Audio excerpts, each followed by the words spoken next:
We've been living the van life for 21 months now. Travelling all over the UK, and here's our top 3 places we have loved to travel to and why. But first, we're David and Lucy. Don't forget to hit that subscribe button And the bell notification button for notifications when we do future uploads. Let's get into it. At number 3 is Wales. The reason why Wales is third is because there's some really nice quiet park-ups. In particular, lakes and forest park-ups, and we're going to talk about that now. There's some lakes that have really nice roads that you can drive all the way around in Wales, which is, for van life, absolutely amazing. And you just feel truly off-grid. One of the cool things, in particular about North Wales, is the fact that you have Snowdonia right in the centre. No matter if you're a hiker or you're a fisherman or you just generally like being out in the outdoors, Wales has a lot to offer. For anyone who doesn't know us, we absolutely love parking next to the coast. Hearing the waves in the night is one of the best feelings ever, and Wales has a lot of coastal park-ups for you to go and park up next to. One of the best things is waking up to a beautiful sunrise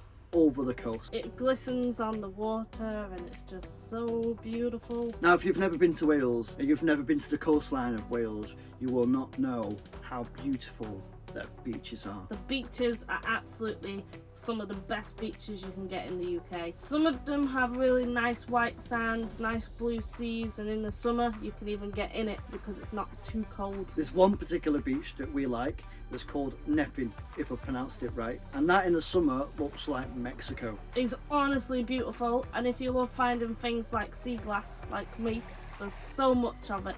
So you can definitely go strolling on the beach for hours. So I think a few bad points of Wales is there's not much wildlife. At least when we've been there, we've not really seen much. The only things we have seen some of is a couple of seals, and obviously there's a lot of birds as well. But the only thing that Wales really has a lot of is sheep. Yes! Clouds on legs.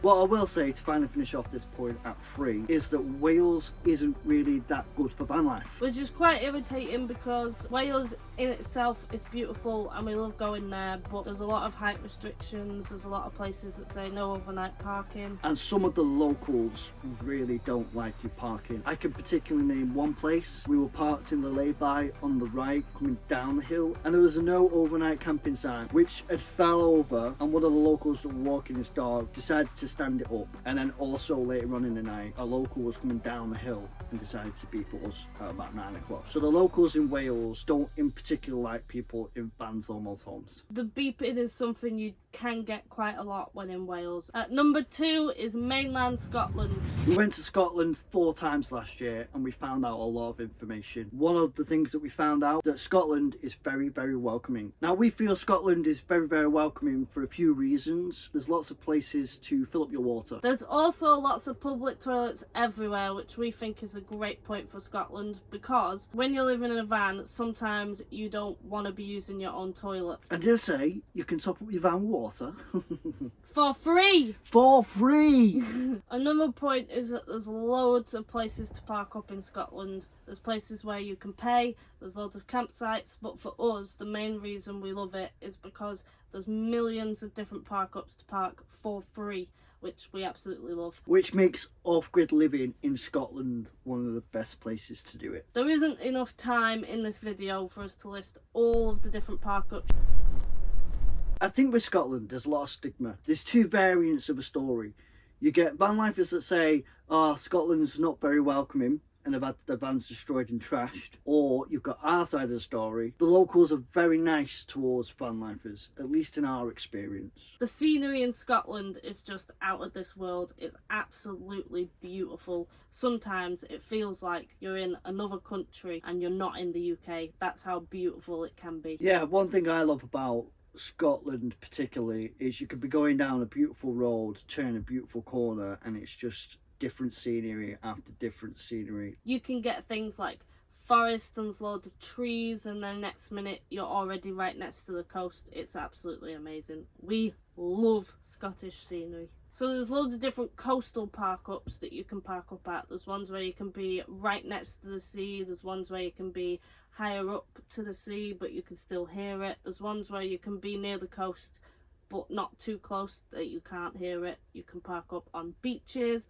There's just so many different coastal park ups. One of our favourite park ups is the Cansby Head. It's right on the northeast coast of Scotland. It's next to a lighthouse. You can see the external islands on the east coast. It's really good. Our last trip to Scotland, we managed to see something that a lot of people don't get to see, which is the Northern Lights, which we were super happy about. Went to Scotland just to be able to see the Northern Lights, and we got to see the Northern Lights on the last day. We was very lucky to see them, and it is such an experience. The higher up in Scotland you go, the better it is for seeing the Aurora Borealis, the Northern Lights. It's such a magical experience being able to see them with the stars, and we got to spend it with some amazing people as well. It was a truly awesome experience.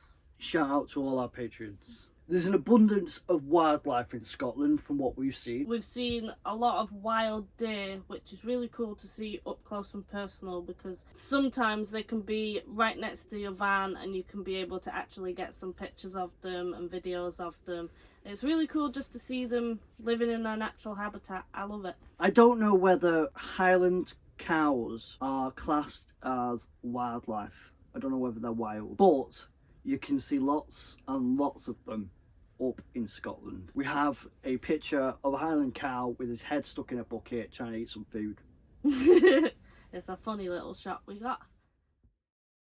And number one is Scotland again, but the very top of Scotland. And also Orkney. It's kind of cheating, we know, but we love it so much. There's so many reasons why this is the top of our list, but here is some of the reasons why we just love Orkney and the top of Scotland. One of the main reasons people travel to Scotland is to do the NC 500. It's the coastal road that goes around Scotland. Driving on the NC 500 is absolutely amazing. The reason it's amazing, it's challenging, there's absolutely amazing views, and of course it's right next to the coast. And there's also loads of park ups on the NC 500 as well. So being that far north in Scotland, in our experience, the best experience for off-grid living. Sure, emptying your toilet that far up Scotland is harder, and topping up with water is a little bit harder, but the scenery, the views out of your bedroom window just make off-grid living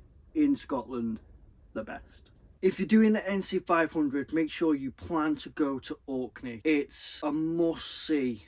It really is. If you've never taken your vehicle slash van slash motorhome on a ferry, then Orkney is a good one to do because it's only an hour and a half of your time and then you're there. Oh, now. Another reason why Orkney is top of our list and has beat Wales and mainland Scotland is because there are orcas there. Wild orcas in their natural habitat, and you can see them pretty much all year round. If you're a wildlife enthusiast, then Orkney is the place to be. While we were in Orkney, we were particularly in a place called St Mary's. We got to see loads of seals playing around in the water, sunbathing, splashing around. It was a really cool thing to see.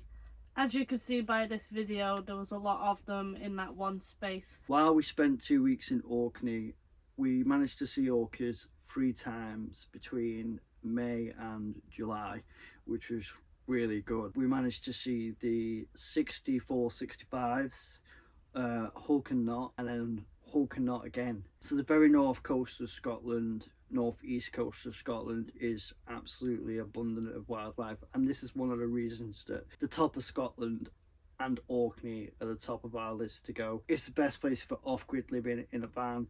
You don't get any hassle, it's quiet, there's loads of wildlife, you're out in the elements. For us, it's everything that we need and we want when it comes to van life. One little thing I want to add is, we mentioned about mainland Scotland, the locals being really friendly, but in Orkney, they're even more friendly and they love to come over and chat to you, and they're all really nice people. We've had no bad experience with the locals in Orkney at all. If you're thinking of going to Scotland, make sure you go to Orkney, and make sure that if you are doing the NC 500, to go to Orkney and put it in your plans. It's a really nice place to see. So that was our top 3 favourite places we visited in the UK. Make sure you put them all on your bucket list. If you like this video, subscribe, like, share it, comment, do all the good stuff. It really helps out and it helps us grow, and we really appreciate it. And it's free! Thank you for watching.